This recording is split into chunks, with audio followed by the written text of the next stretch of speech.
22 दिसंबर 1660 से पटना साहिब एक पवित्र घर में एक दिव्य बालक का जन्म हुआ। गोविंद राय बचपन से ही इस बालक की आंखों में चमक, मन में दया और स्वभाव में अद्भुत तेज दिखाई देता था। 9 वर्ष की आयु में ही एक ऐसी घटना हुई जिसने उनके जीवन की दिशा बदल दी। उनके पिता 9वें गुरु तेग बहादुर जी हिंदू धर्म की रक्षा करते हुए दिल्ली में शहीद कर दिए गए। एक छोटी उम्र का बच्चा पर दिल में हजारों का साहस। गुरु तेग बहादुर जी के बलिदान ने गोविंद राय के जीवन में नया संकल्प जगा दिया। सिर्फ 9 साल की उम्र में गोविंद राय को गुरु पद पर बैठाया गया। संगत ने सिर झुकाकर स्वीकार किया, क्योंकि वे जानते थे कि यह बालक साधारण नहीं, यह भविष्य में अत्याचार के सामने ढाल बनकर खड़ा होने वाला महापुरुष है। उन्होंने युद्ध कला, घुड़सवारी, धनुर्विद्या और आध्यात्मिक ज्ञान को एक साथ साधा। उनका संदेश साफ था, सच के लिए जियो, धर्म के लिए लड़ो। मुगल अत्याचारों का समय।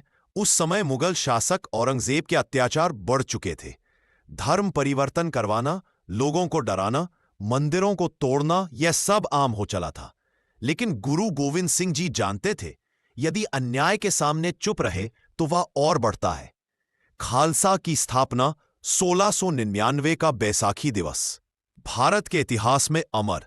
आनंदपुर साहिब में लाखों लोगों की भीड़। गुरु गोविंद सिंह जी मंच पर खड़े हुए और ऊंची आवाज में पुकारा, क्या कोई है जो धर्म की रक्षा के लिए अपना सिर दे सके? दुनिया थम गई, सन्नाटा छा गया, और तभी आगे आए 5 वीर जो इतिहास में पंच प्यारे के नाम से अमर हुए। गुरु जी ने अमृत चखाकर खालसा पंथ बनाया।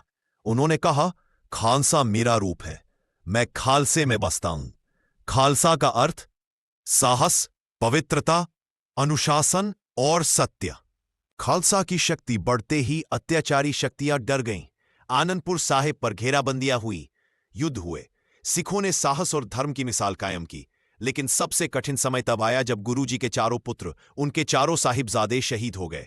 बड़े साहिबजादे अजीत सिंह और जुझार सिंह चमकौर के युद्ध में लड़ते लड़ते शहीद हो गए।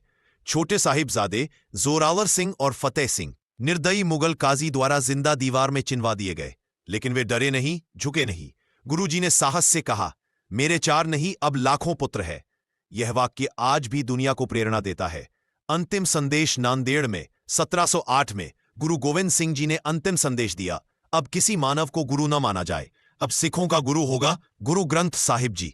उन्होंने कहा, मनुष्य की सेवा करो, अन्याय का सामना करो, सत्य पर चलो, यही खालसा का मार्ग है।